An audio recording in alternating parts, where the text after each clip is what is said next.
Hello, I'm Tim Harris. This is Julie Harris, and this is Real Estate Coaching Radio. That's right. So make sure that you hit the subscribe button so you won't miss any future episodes. Thanks again for popping by. Hit that like button, and don't forget to leave your comments and questions so we can get right back with you. We will. Thank you for continuing to make our podcast, Real Estate Coaching Radio, the #1 listened to podcast for real estate professionals in at least the United States. And let us know what you think about this video. Leave your comments below. Thank you. 3, 2, 1, and we are back. We have a really great topic for all of you today. I think this is more of a coaching than a training podcast, because really what this is designed to do, the content for today's show is designed to force you all to be very introspective about what your early warning signs are. That's right. So how do you actually know if your business is headed for a big slowdown? Will your income fall off a cliff in 60 or 90 days or 120 days? Or will you actually stay in momentum? Well, consider the fact that before there were reliable seismometers, earthquakes were even more destructive than they are today. Entire cities were built on fault lines, and there would be no warning before destruction would ensue. So let's make this into a story, okay? Sure. So if you're living in Southern California, by the way, it turns out Puerto Rico. Okay. Who knew? Quick fun story for all of you. So when we moved to Puerto Rico in 2019, we knew about the hurricanes and the hot summers. Yeah, we knew about occasionally the electrical grid and the water would stop working and all the rest of it. But what we didn't know, and for those of you who think we're smart, this will clear the air on that point, is that it turns out the bottom of Puerto Rico, by this beautiful little town called Ponce, is also a really, ancient fault line. Not like there's new fault lines, but you get the point. Right. So this fault line is known to occasionally not just to have this little, jarring earthquake, but it'll have a little earthquake followed by hundreds of other earthquakes. It'll awaken, basically. So here we land in Puerto Rico in 2019. We're all excited to live here, and it was a big deal in our family and dog and the whole 9 yards. And then the electric goes off, and then the water goes off, and then there's earthquakes that went on for 2 weeks? Literally every day for nearly a month, and these were not little ones either. These were the kind that you notice. Yeah, so when we're using this example, and you're in California or Puerto Rico, or a lot of the places on planet Earth, you know what a seismograph or seismometer is truly what it is. And it's just something that tells you it's a predictable, it's a piece of scientific equipment that's going to predict how big the earthquake is going to be. And so when you're thinking about the notes from today, think about that. So if you had a way of a mechanical device, let's say, a piece of scientific equipment that could look into the future and can pay attention to the tiny little gyrations that are happening in your foundation, right? In your personal foundation, and based on the frequency and the depth and all, just different things that we're going to share with you on today's podcast, that would shine light on really what was in your future as far as whether there was going to be a big earthquake, no earthquake at all. So keep that in mind as we're moving forward. That's right. And for those of you who have never actually experienced an earthquake, I have something for you too. Another analogy, being that we grew up in the Midwest, before tornado sirens, tornadoes would hit and nobody would have time to hide in cellars or basements. There was no warning to take action. And another analogy, and then we'll get to our 5 early warning signs that you can write down and maybe add some of your own. Before planes and pilots had the ability to detect and report turbulence to the planes around them, turbulence would seemingly come out of nowhere and surprise the passengers, wreck their lunch, and freak everybody out. But now they have onboard weather radar and better reporting so they can warn everyone and steer around those disturbances. I find that to be much more comforting. I'm sure you do too. Yes. Because we can remember some of our early flights were like that. Weren't like that. Didn't have the warning. So fortunately, now we have seismometers, tornado sirens, and turbulence indicators. But what are your early warning signs? How do you know when you're getting off track before you're actually experiencing your own turbulence, earthquakes, or a tornado to your income stream? Now, if you were a coaching client, this is exactly what we tell you to do. We'd ask you to write down what, and we're going to go through these to give you a basis for determining what your early warning signs are. And then when you write all 5 of these down, or maybe you come up with your own, write those down, and you're going to post that in your work environment. Coaching clients, we'd have them write these on a 3x5 card, post it in their work environment, maybe post it on their refrigerator, post it everywhere, so they can constantly be checking themselves against these early warning signs. You guys get it? Everyone likes to write down dreams and have goal boards and have, dream boards and have all these other types of things. Well, what Julie and I figured out was if you actually had a list of the things that you need to be looking out for that are things that you must be avoiding, that actually is even more powerful than having, say, for example, the vacation to Disney World that you were, planning on taking your family to. So, Julie, 5 early warning signs. You're headed for a crash, or maybe not crash, but maybe you're headed for a disturbance. Experiences you'd rather not have. Indeed. And we're going to do those 5 common early warning signs and the solutions. Now, remember, guys, this is just training, though we are going to get into the weeds a little bit more than we normally do on today's show. And if you're wanting to see the notes for today's podcast, just scroll down. They're on iTunes, Spotify, everywhere you can possibly imagine. The notes are there waiting for you. Scroll down, and when you do, please also join Premier Coaching.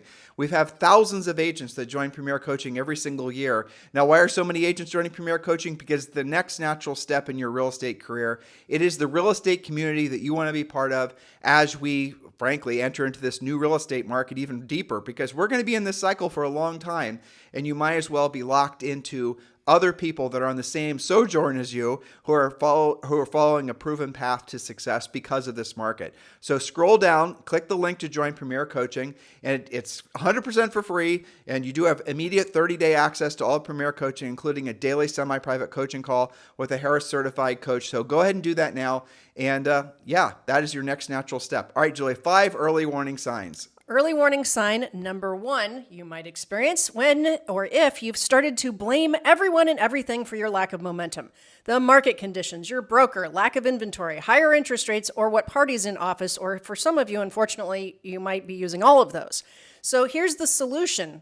Put down your blame thrower and embrace these affirmations. If it's meant to be, it's up to me. And I'm a doer. I do things now. I get things done. In other words, take control back. It's nobody else's fault. You can control your outcome. In a world where it's become normalized, really not to take responsibility for much of anything because it's always somebody else's fault, a good starting point is to take a radical approach to assuming everything that happens to you, both good and bad, are by your own creation. And this is a great example because, frankly, it overstates it.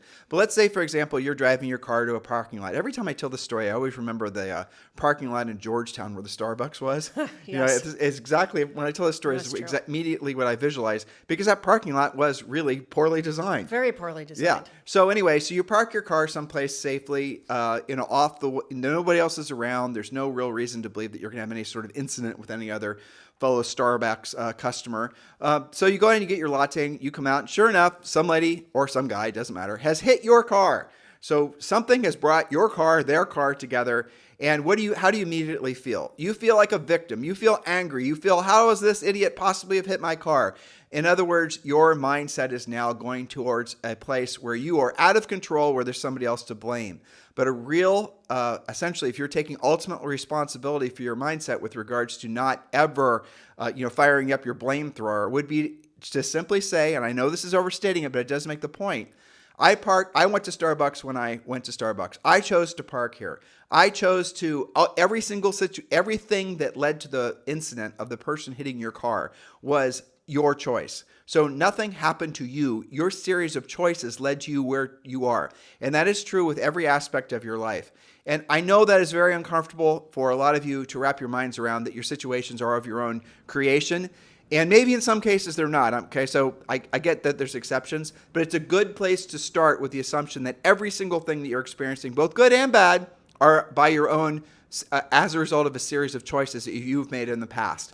Starting there will cause you to take more responsibility for the choices you're making now, and you'll never allow yourself to feel like a victim. That's right. So point number 2, or warning sign number 2, perhaps you've stopped exercising. If you're experiencing a lack of energy or feeling depressed or unmotivated, sometimes you guys say, I feel stuck. Well, put one foot in front of the other. There's an African proverb that goes like this: when you pray, move your feet.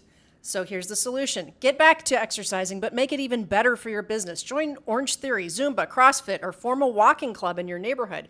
Being around other people gives you an opportunity to talk about real estate while you're getting back on your exercise routine. Now, this is assuming you had an exercise routine to begin with. That's true. Yeah, so you should start an exercise routine, but for some of you, most of you really, you've had an exercise routine, but you stopped it. You gained some weight. You lost energy. Maybe you rationalized it. Well, I'm just getting older, all those types of things. So get back on the horse. Start taking 15-minute walks. And we could have built on that point number 2, the early warning sign, you're not exercising. We could have embellished that, and you're not eating correctly, or you're not getting enough sleep, or you're not drinking enough water, you've stopped taking your supplements. You know what your early warning signs were. Remember, these are just really designed to be, thought-provoking, so you can create your own list. So if you take supplements every day, and we've missed our supplements 2 days in a row. Well, that's probably why you're thinking about it. Exactly. Yeah. So if you take supplements every day and you stop doing it, well, that's an early warning sign that you might be essentially slipping and sliding. Because generally speaking, if you know what your very clearly defined early warning signs are. So for example, Julie and I exercise every day. Never want to do it, but we always do it. So if we stop exercising every single day, now, obviously, it's not great for our health, but what are the unintended consequences of allowing that to start occurring? Well, we have less energy. We're less effective on the podcast and coaching calls. All these other things that happen, not immediately, but downrange of having stopped that, exercising or stopped that activity. You guys get it? So an early warning sign is designed to allow you to have time to change direction before things get super bad. Well, that's true. And a lot of times you might think that you're stuck or you're depressed or, you're just feeling off.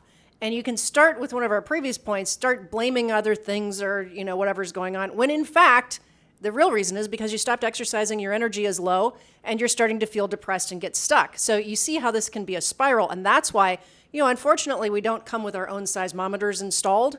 That's why you've got to be introspective and know what your own personal warning signs are. I had a coaching client that I coached for probably 5 or 6 years, and then he sort of semi-retired. He's a little bit older than you and I, and he messaged me maybe a week ago, and he wants to get back into my personal schedule again. Now, he doesn't necessarily want to sell real estate at the same level he did previously, but and I started to talk to him, and I asked what's going on, right? And he said, he didn't use these exact words, but the essence of it was he stopped paying attention to his early warning signs. He gained weight. He was having problems with his, different personal relationships. His finances weren't what they were at one point. All these things that had he been essentially monitoring his early warning sign or having a coach monitoring his early warning signs with him, he would have not had this slippery slope and having to dig himself back out of this hole. Guys, there's an old, I love this Warren Buffett saying, right? Warren Buffett said, Americans love to celebrate the comeback story. The person that built it all, lost it all, built it all, lost it all, built it all, lost it all. There's something woven into the, I think the American fabric that everyone loves to celebrate the comeback story. But Warren said, I don't like to celebrate the comeback story. I like to celebrate the person that built it, never lost it, kept building it, kept their head down, kept building it. In other words, you don't have to have ups and downs and have these epic, essentially periods of success followed by epic periods of, essentially failure. You don't have to live like that. That's all essentially conditioning that you can create systems around so you can avoid it. And this early warning sign idea is nothing other than just a system. Where's my list of 5 early warning signs? There it is in front of my desk. Am I actually committing any of those, those sins that are going to lead to downrange problems? Yes, I am. I'm not exercising anymore. I'm going to fix that. Early warning sign number 3. Early warning sign number 3, are you possibly not following a profit-driven schedule? Hoping, waiting, or speculating for your next few transactions is not actually a plan. Your daily profit-driven schedule must include proactive lead generation, furiously fast lead follow-up, pre-qualifying, presenting, negotiating, and closing. Now, if you're not doing any of those last things on the list, it means you have to get back to the first thing, which is the most important, proactively generating new leads. So maybe that's resonating with some of you. What's the solution? Well, instead of thinking about, oh my gosh, I'm so off for this year or even this month, set a specific short-term goal of generating new pre-qualified appointments. If you need 3 new listings in the next 30 days or even 90 days, your short-term goal is to set at least 1 new listing appointment this week. So that brings us to today. What are you doing today to achieve that goal? This is all information. Point number 3, early warning sign number 3, is right from the real estate treasure map. And if you don't have your real estate treasure map completed, well, don't worry about it. It's waiting for you over on the first level of Premier Coaching, and we will give you free access to the first level of Premier Coaching. And really one of the outputs, the most important things you have to know after you complete your treasure map is what your magic number of listings is. And magic number of listings is the number of listings you need at all time to meet or exceed all your financial expectations. For example, if you had 5 listings at all times, you can pretty much rest assured that 3 of those things would always be in contract. 3 of those listings and most of the market being in contract will result in you making $30,000 a month. So if you don't have 5 if you don't have 5 listings at all times, that is an early warning sign. But here's the actual,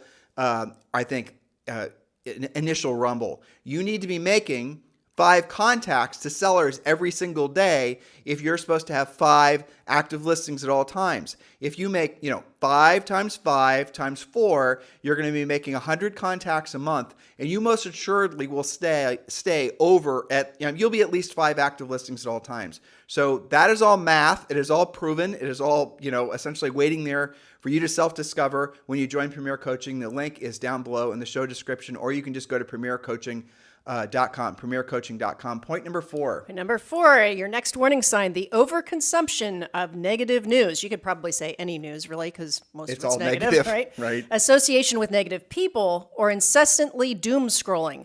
How do you feel when you spend your time this way? We talk about this on nearly every podcast in some way or another. The solution is follow a media-free morning or a media-free day. Unless what you're watching or listening to is in support of your powerful mindset, which you can do with podcasts, for example, providing you valuable market or business knowledge, step away from the media. It is not supporting your goals. I'll tell us a coaching story, because immediately when you're reading this point, I won't say I know what you're thinking of. Yeah. Well, he's the best example ever. Sure. Gary, okay? So Gary listens to the podcast. So I won't say your last name, Gary Z. I won't embarrass you, okay?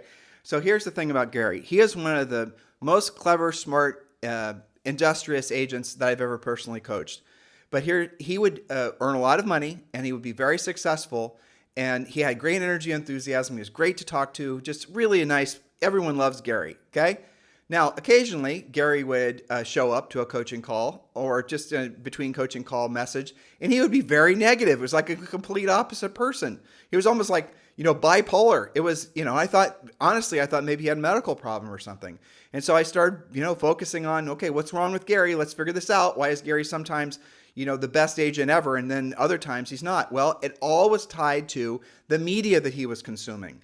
And I asked him, write down all the things that you watch every day. And it was not just on the news. It was mostly crap he was getting from Facebook.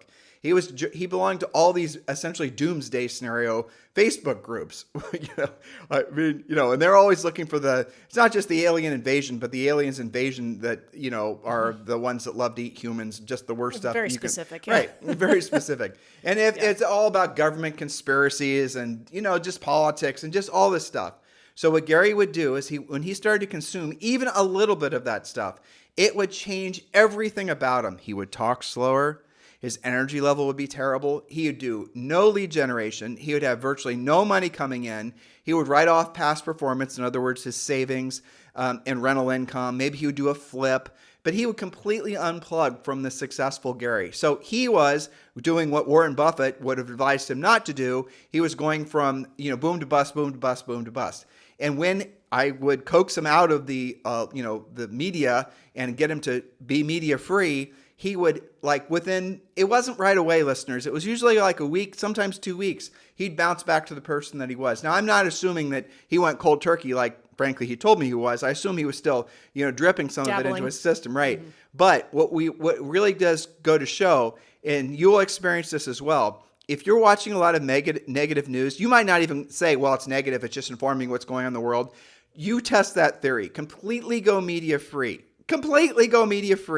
And here's what you'll experience. A real sense of insecurity and withdrawal. Well, am I missing something? What's going on? What happens to this? What happens to that? You will feel an actual level of anxiety. Be introspective about that and notice it. Because what is going on is you have become addicted to the negative news, the little dopamine hit you get from the, have you heard? Bump, bump, bump, Wolf Blitzer, breaking news, this is the news desk or whatever. You've become addicted to that. And as soon as you stop consuming that, it's just like if you ever tried to get off caffeine, which I have no idea why anyone would ever do that, but okay. So if you just decide to get off caffeine, you're going to go through withdrawal. Like when Julie and I had COVID, we didn't, we were taking all kinds of medicines, no caffeine. Well, guess what? The withdrawal from caffeine was probably a hell of a lot worse than the COVID. Probably. Yeah. So that's what you're going to experience, but be okay with that because it doesn't last but maybe a week or so. And then you're going to, so there's a saying that nature abhors a vacuum, right? Mm-hmm. So when you remove something, other things are going to try to rush in and fill that gap. And that's going to be your challenge because you're going to be tempted to fill that back with a bunch of negative news. Mm-hmm. Don't allow that to happen. Start opening your mind to all the things that are wonderful, that are amazing, that are beautiful, that are going on all around you. And you got to force the negative, evil stuff out of your head because it is all consumptive by design. That's right. And you do have to be very proactive and curate what you're putting into your brain. You were talking about like watching news shows. I've noticed like, we talk about doom scrolling because the thing is you watch one video about something and then all of a sudden it starts to needle its way in and it starts feeding you and feeding you and feeding you. And you're scanning down and you don't even realize that you're feeding that little dopamine thing, just getting the next story and the next story. So one thing that I've noticed, like Zoe and I like to watch animal rescue videos, right? But there are certain things, especially on Facebook or I think probably Instagram, that will turn that into some kind of really scary animal rescue thing. So when I see that and I notice where that feed's coming from, I do the little 3 dots and I say, I don't want to see this anymore. Hide ad. And it'll ask you, why do you want to hide the ad? And I always say irrelevant or something like that. But you have to be very proactive about that. Otherwise, then you mistakenly watch that one and it keeps feeding you and feeding you.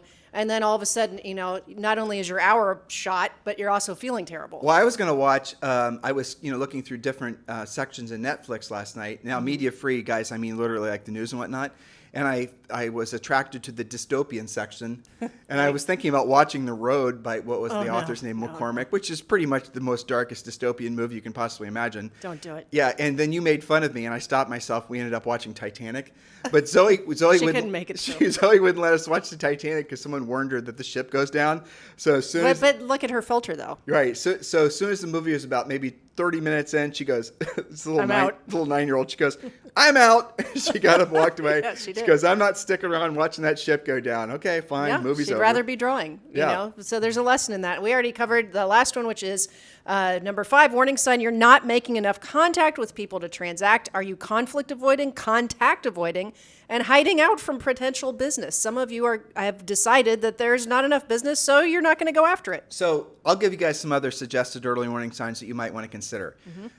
You're not praying every day. You're not meditating every day. This is a big one. You're not showing overt appreciation to other people every day. And this is one of the things we suggest to all of our coaching clients. You show overt, surprise appreciation for at least 5 people a day, because that always comes back tenfold. No, literally, you find some agent that did a great job, or a listing agent or a seller or your mom or doesn't matter who, and you just say, you know what, I was really impressed by that. Or you just do random acts of gratitude and appreciation. That is something that will make it so that people will always remember you, always, frankly, love you and respect you because you made them feel amazing. When was the last time, listener, you received any gratitude or show of appreciation from anybody?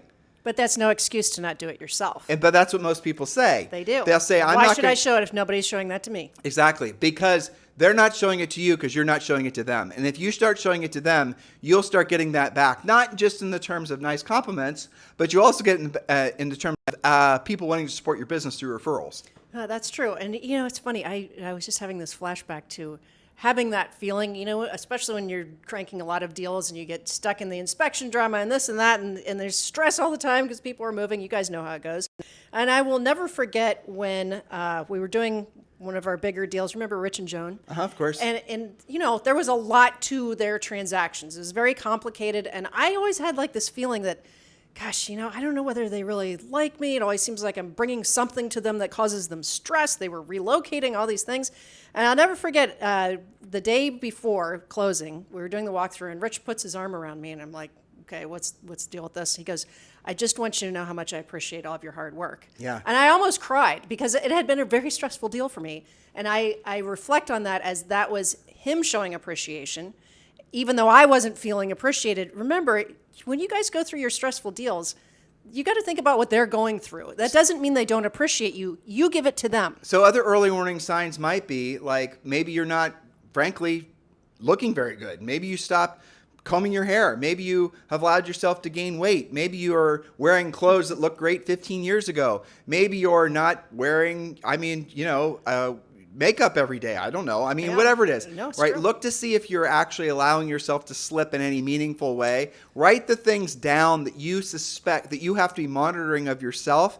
Write those down. We've given you some ideas. And when you do this and you take it seriously and you post those things, when you are looking at the list and you see something that you're doing that's going to lead to other downrange problems, monitor how you react to it. Some of you are going to want to ignore it and actually rip the card down and, say delete, delete, delete. In other words, you don't actually want to accept the fact that your lack of activity in this particular, maybe making the contacts every day, you don't want to be told that you're supposed to be making those contacts, and you're maybe not wanting to emotionally accept the fact that there's unintended consequences of being lazy today is going to pay, is going to cost you in the future. And that's actually, I think, a good place to round this off. Sure. The whole point of the early warning signs concept is the reality that you're experiencing today, what you're experiencing financially, physically, mentally, emotionally, spiritually, everything, is a direct result of activities you've done in the past.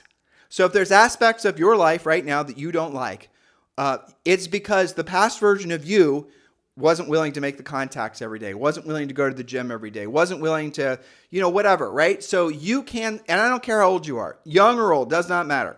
You can absolutely positively put a hard stop to the continuation of that negative momentum in the areas of your life you don't like by writing the things down that you know that you need to be monitoring within yourself to keep yourself in alignment with what your highest and truest purpose is, which is your best version of yourself as a real estate practitioner. And ultimately, that's somebody who's essentially in alignment with everyone's highest and truest purpose on this planet, which is being of service to other people. That's really the essence of what this is. This is essentially you self-coaching, you coaching yourself. That is really what this all drills down on. Well, that's right. And you can't change the past. You may be looking back and saying, yep, you're right. Now I realize that I'm here because I didn't do this or that, or maybe you're having a great year and it is because of that. Right. But what you do today, looking into the future, you want to be able to say, thank you, past Tim, for having it together on that day, because that's why I'm having a positive day 30, 60, 90 days in the future. It's also important that you do thank yourself and you do celebrate your victories